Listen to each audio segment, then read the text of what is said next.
What causes the conflict between Agamemnon and Achilles? The conflict between Agamemnon and Achilles in Homer's Iliad is one of pride, honor, and power, classic ingredients for epic drama. When Agamemnon took Briseis, which is Achilles' war prize, Achilles' rage started. Achilles sees this as a deep insult and a violation of his honor. He withdraws from battle and refuses to fight for the Greeks.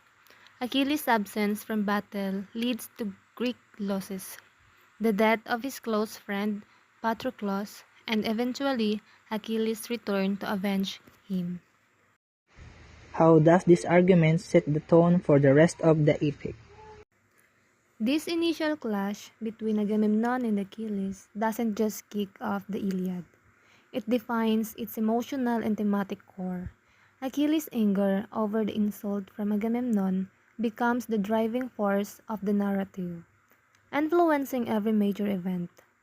The Agamemnon-Achilles feud is more than a spot over a woman. It's a microcosm of the Iliad's grand themes: rage, honor, pride, and the human cost of war.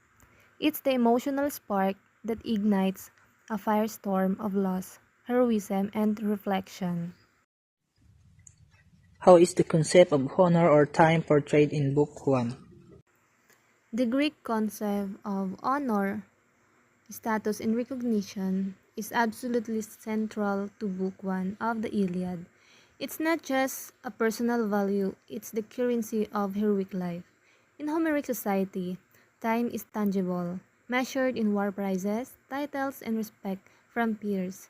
Achilles' honor is embodied in Briseis, the woman awarded to him as a prize. When Agamemnon takes her, it's not just thief, it's a public humiliation. In Book 1 of the Iliad, portrays time as sacred, fragile, and fiercely defended. It's not just about ego, it's about identity, legacy, and social fabric of heroism. Achilles' rage isn't pity, it's a profound reaction to a world where honor is everything. Why is honor so important to the Greek heroes? Honor is the lifeblood of Greek heroic identity. For the warriors of the Iliad, it's not just a personal value, it's the very measure of their existence. To the Greek hero, it's more than pride, it's existence, legacy, and meaning. Without it, life loses purpose. That's why they fight, rage, and even die for it. What does Achilles lose when Agamemnon takes Briseis? When Agamemnon takes Briseis from Achilles in Book 1 of the Iliad, Achilles loses far more than a war prize. He loses his honor, identity, and place in the heroic order. Briseis is a symbol of Achilles' honor, his reward for valor and battle. Achilles loses his honor, his rule, his trust, and a piece of his heart. That's why his rage is so consuming. It's not about Briseis alone, but about everything she represents in a world where honor is life itself. What role the gods play in the events of Book 1? In Book 1 of the Iliad, the gods are not just background figures. They are active participants, influencers, and even instigators. Their involvement reveals the divine dimension of human conflict and sets the stage for the epic's blend of mortal and immortal drama. In Book 1, the gods act as enforcers, justice, manipulators of fate, and emotional allies. Their involvement elevates the conflict from a personal feud to a cosmic drama, reminding us that in the Iliad, no battle is ever just between men. How does Apollo's involvement shape the plot? Apollo's involvement in Book 1 of the Iliad is the spark that ignites the entire epic. His actions don't just shape the plot, they launch it. His involvement in the inciting incident of the Iliad, he transformed a personal insult into a divine crisis, setting off a domino effect that shapes the war's trajectory. Achilles' character, arc, and the epic's emotional depth. This divine main reaction, Apollo's plague, Achilles' rage, Thetis' pleas, Zeus' favor drives the interplot forward. What does this suggest about the relationship between mortals and gods in Greek truth? The Iliad portrays a world where gods and mortals are intertwined, but not equal. The gods are powerful, emotional, and deeply involved in human affairs. Mortals must tread carefully, honoring the divine while navigating their own ambitions.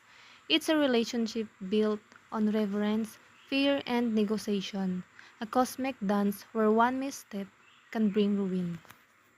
How does Achilles express his anger, and what are the consequences of his withdrawal from battle? Achilles expresses his anger through defiance, isolation, and divine manipulation. His withdrawal is catastrophic for the Greeks and pivotal for the plot. It transformed the war from a clash of armies into a drama of pride, grief, and redemption, with Achilles at its emotional core. Do you think Achilles' reaction is justified? Why or why not? In the world he lived in, yes. In ours, maybe not so much. But his reactions were deeply human, even if he was demigod. So yes. Examine Agamemnon's leadership style. Agamemnon's leadership style in the Iliad is layered with authority, pride, and conflict. He is a king who commands respect but not always loyalty. Agamemnon leads by asserting dominance. He expects obedience, especially because of his position as the commander-in-chief of the Greek forces. What does his behavior toward Achilles, Chryses, and the army reveal about his character? Agamemnon's behavior toward Achilles, Chryses, and the army pulls back the curtain on a leader driven by pride, insecurity, and a hunger for control. He is a case study in leadership that relies more on rank than respect, compared to leaders like Odysseus, who persuades rather than punishes. Agamemnon appears rigid and self-serving. What is the significance of the flags sent by Apollo? The plague sent by Apollo in the Iliad is far more than just a divine punishment. It's a dramatic catalyst that reveals the fault lines in Greek leadership's piety and values. Apollo's plague is a divine mic drop, a moment that shifts the balance of power, tests the limits of pride, and reminds everyone that the gods are watching. How does it reflect the moral and religious values of the Greeks? The plague sent by Apollo in the Iliad shines a bright light on the moral and the religious backbone of ancient Greek culture. It's not just a plot twist, it's a declaration of what the Greeks held sacred. Discuss the role of women in Book 1, Precise versus Thetis. In Book 1 of the Iliad, women play crucial symbolic and emotional roles, though they have little direct power with the male-dominated epic. Chrysis embodies how women were seen as spoils of war, yet her presence has massive ripple effects on the plot of moral. Chrysis' removal sparks Achilles' explosive withdrawal from battle, making her central to the epic's main conflict. Thetis, as a sea goddess and Mother Achilles, plays an active spiritual and emotional role.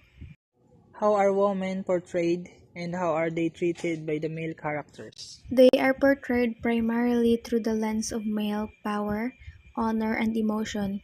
They are rarely given agency or voice, and their treatment by male characters reflects the patriarchal and warrior-centric values of Homeric society.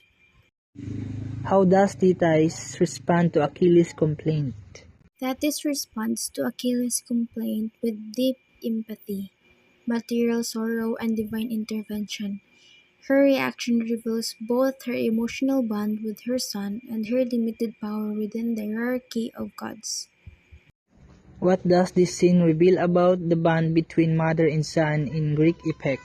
This scene between Thetis and Achilles in Book 1 of the Iliad offers one of the most poignant portrayals of the mother-son bond in Greek epic. It reveals a relationship marked by tenderness, sorrow, and a deep emotion connection that transcends the typical heroic narrative. This scene reminds us that behind every hero is a story of love, loss, and longing. What does Book 1 tell us about the structure and values of ancient Greek society? The Book 1 of the Iliad offers a vivid window into the structure and values of ancient Greek society, especially its heroic code, social hierarchy, and religious worldview. Through the conflict between Achilles and Agamemnon, the treatment of women, and the role of gods, Homer reveals a culture deeply rooted in honor, status, and divine influence. How are authority, pride, and loyalty treated? In Book 1 of Iliad, authority, pride, and loyalty are not just personal traits. They are foundational pillars of ancient Greek society and central to the epic's drama's tension. Homer uses the conflict between Achilles and Agamemnon to explore how these values interact, clash, and shape the fate of individuals and armies. What are the key themes introduced in Book 1, and how might they be developed later in the poem? Book 1 of the Iliad introduces several key themes that serves as the emotional and philosophical backbone of the entire epic. These themes, wrath, pride, faith, heroism, and divine intervention, are not only central to the character's motivation, but also reflect the values and tension of the ancient Greek society. As the poem unfolds, each theme deepens, involves, and intersects with other in powerful ways. Consider themes such as wrath, faith, pride, and heroism. Absolutely. Book 1 of the Iliad, as a masterclass, is weaving together the epic themes of wrath, faith, pride, and heroism, each of which drives the narrative and reveals the values of ancient Greek society. These themes are not isolated, they intersect and amplify each other, creating the emotional and moral landscape of the epic. So that's all, and thank you.